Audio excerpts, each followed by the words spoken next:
Oi pessoal, nós vamos hoje comentar um pouquinho aqui o texto do Flusser intitulado O Êxodo das Cifras, que também, como outros, né, que nós já trabalhamos até aqui, está na coletânea Ficções Filosóficas, né? Esse é um texto já um bocado tardio na obra do Flusser, que é um texto de 91, na verdade de junho de 91, ou seja, poucos meses antes da morte do Flusser, né? Então é interessante porque ele, no fundo, ele não fala nada de novo em relação ao pensamento dele anterior, mas ele dá uma visão um pouquinho diferente, né? E ele, quer dizer, embora seja posterior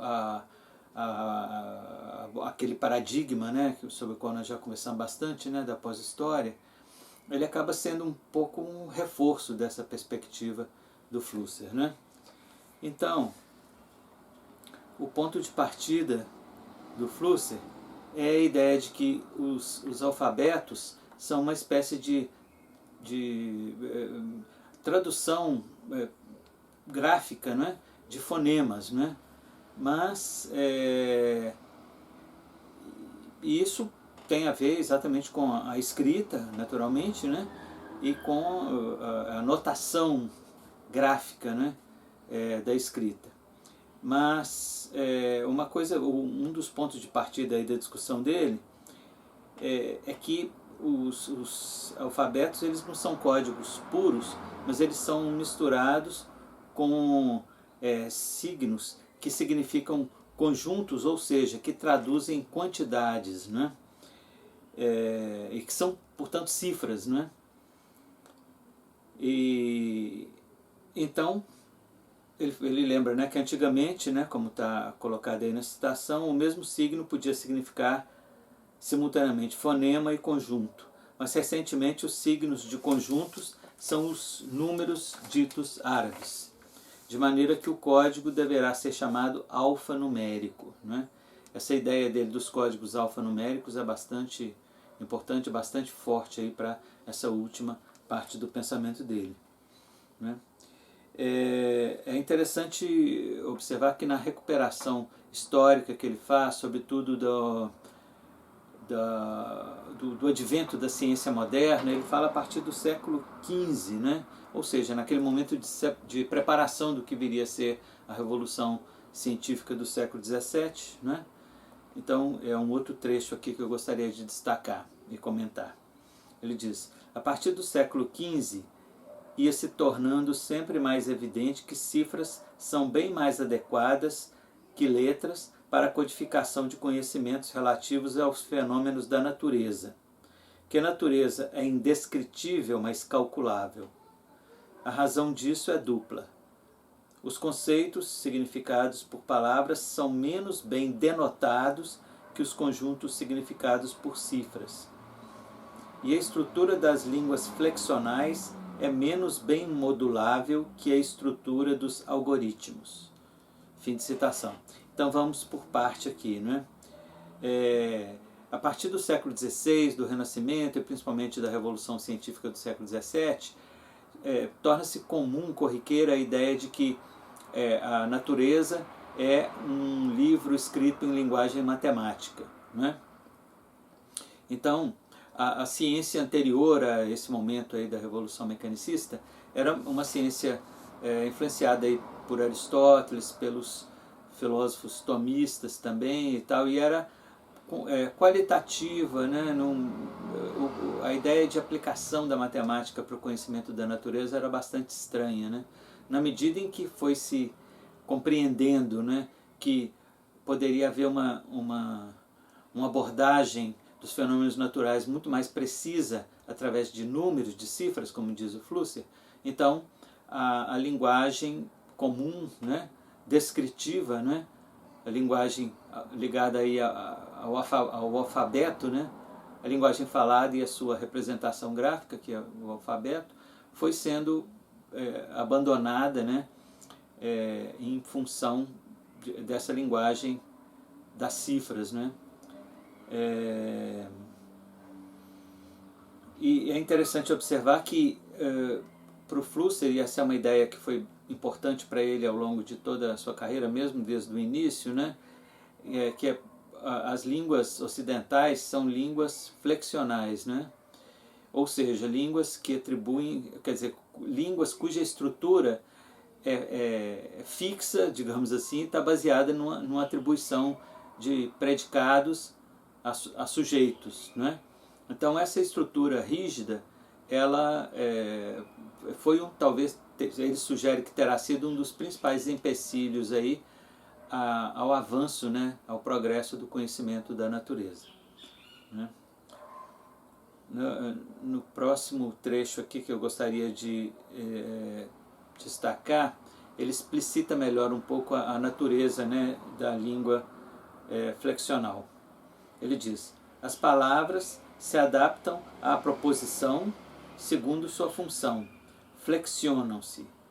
Isto é, estrutura relativamente rígida, regida por regras gramaticais relativamente bem codificadas. Algoritmos são formados segundo regras autogenerativas, evoluem segundo as necessidades do conhecimento. Fim de citação. Né? Então é exatamente por isso que a linguagem matemática ela se impôs no conhecimento da natureza a partir do século XVII. Né? E uma coisa que já foi discutida também, que é a ideia de que as cifras elas são unívocas, né? Enquanto que a linguagem falada e escrita, baseada na linguagem falada, ela é sempre ambígua, cheia de, né, ambiguidades, de, enfim, duplos sentidos, por assim dizer, né? É por isso que ele fala, né, a seguir, é outro trecho que eu gostaria de destacar, que ele diz o seguinte, cito: as cifras são claras por unívocas e distintas por separadas da predecessora e sucessora por intervalo. E a natureza era imaginada enquanto conjunto compacto, concreto, de pontos. Ora, se conhecimento é adequação da aritmética à geometria, entre parênteses, adequatio intellectus ad rem, fecha parênteses, a geometria analítica passa a ser método de conhecimento. Fim de citação. Aqui, a referência àquele momento cartesiano aí no século XVII é evidente, né? Todo mundo vai se lembrar aí das ideias claras e distintas, né, do discurso do método de Descartes, né?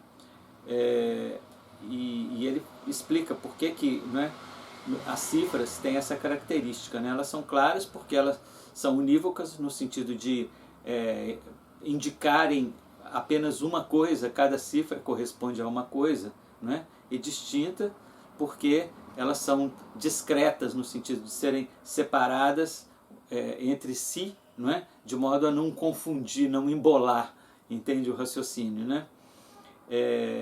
E essa ideia, né, da adequação do intelecto à coisa, que na verdade é uma ideia tomista, né, uma ideia que vem aí da escolástica, mas o Flusser faz uma releitura, né, dessa ideia da adequação baseada nesse paradigma aí da filosofia, da geometria analítica, né, que foi na verdade uma disciplina, uma subdisciplina da matemática que foi praticamente criada, inaugurada pelo Descartes, né? Vocês devem estar bem lembrados aí, né, que a geometria analítica é aquela pela qual num gráfico, por exemplo, nos chamados eixos cartesianos, né, não à toa, né, aí em homenagem ao próprio Descartes, cada ponto ali que forma uma curva corresponde a um número, né, de forma que equações diferentes, tipos de equações diferentes correspondem a curvas diferentes aí a partir dos eixos coordenados, né? Então isso seria para o Flusser uma espécie de metáfora, né, da adequação perfeita entre a linguagem e a representação, no caso numérica, da própria linguagem, né? Então, na sequência, ele retorna um pouco aqui a invenção da escrita, dizendo o seguinte: quando o alfabeto foi inventado há 3.500 anos, era código elitista, reservado sobretudo a sacerdotes para codificar mandamentos, a modelar, governar o comportamento da massa iletrada. No decorrer da Antiguidade e da Idade Média, os verdadeiros detentores do poder eram os letrados, já que foram eles a codificar as leis, os decretos e os demais valores que orientavam a sociedade. Fim de citação. Isso aqui é a retomada de um locus, né, muito típico do Flusser também, né, de que, quer dizer, normalmente associada à eclosão de um código fundante, existe uma espécie de casta, né, que domina esse código e que, portanto, domina sobre a sociedade de um modo geral. E ele explica claramente, né, como é que isso aconteceu a partir da invenção da escrita, né? Mas como a gente sabe, esse predomínio da escrita, que inclusive teve a sua evolução um pouco paulatina, etc., ele dura mais ou menos até meados, né, do século XIX, né, quando a escrita, em função de várias invenções, aí, né, sobretudo da fotografia, depois de desenvolvimentos posteriores, né, a escrita passou a ser colocada em questão, né? E é por isso que logo a seguir, né, e é um outro trecho que eu destaco aqui, ele diz: no final do século XIX, a onisciência e onipotência pareciam ao alcance, sobretudo porque todos os processos, inclusive os culturais ditos humanísticos, pareciam formuláveis em algoritmos.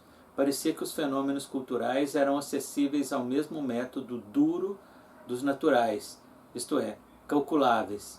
Parecia que qualidades eram quantificáveis. Fim de citação. Aqui é interessante porque esse momento que ele indica, né, ao final do século XIX, na verdade é o momento de talvez comece a crise, né, desse modelo, né, baseado, né, quer dizer, que não deixa de ser um pouco herdeiro da escrita, na medida em que tem a ver com o predomínio de códigos lineares, né, que os algoritmos, quer dizer, esse código alfanumérico advindo, né, aí das cifras, ou nos quais as cifras adquirem uma importância maior do que as letras, né, vamos dizer assim. Então, a partir desse momento, ocorre uma crise, quer dizer, é um momento em que, por um lado, existe uma presunção, né, de onipotência, onisciência, por outro lado, já se sabe que as coisas não são, já se começa a saber que as coisas não são tão assim, não é? Quer dizer, é um momento em que a crise da escrita, ou a crise dos códigos lineares, talvez não tivesse ainda tão clara, né? Ele diz, já pensando um pouco no advento, né, das máquinas aí cibernéticas e tal, daquilo que, né, em termos de dispositivos, correspondem aos aparelhos, né, num sentido mais restrito aqui, né? Então ele diz: por certo, tais máquinas não nos tornam onipotentes, embora resolvam problemas antes insolúveis, outros permanecem incalculáveis. Mas tais calculadoras se revelaram surpreendentes em dois aspectos. 1. Calculam tão rapidamente que dispensam os métodos refinados precedentes e contentam-se com a adição de unidades. 2. Não apenas calculam, analisam processos em pontos, mas igualmente computam, sintetizam pontos e linhas, superfícies, volumes e volumes em movimento. Fecha o parênteses, fim de citação. Então aqui ele já está falando claramente aí, né, do momento de consolidação, né, da existência das máquinas aí cibernéticas, né,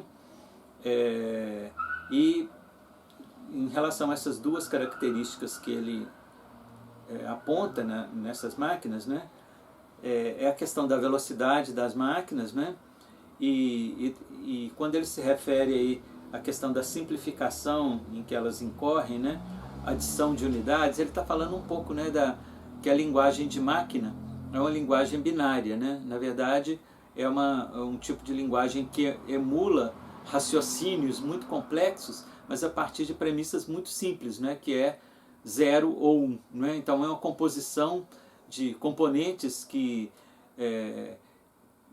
funcionam, né, na base de portas que podem estar ou abertas ou fechadas. Né? Se elas estão abertas é 0, se elas estão fechadas é 1, ou vice-versa, não sei, mas tanto faz.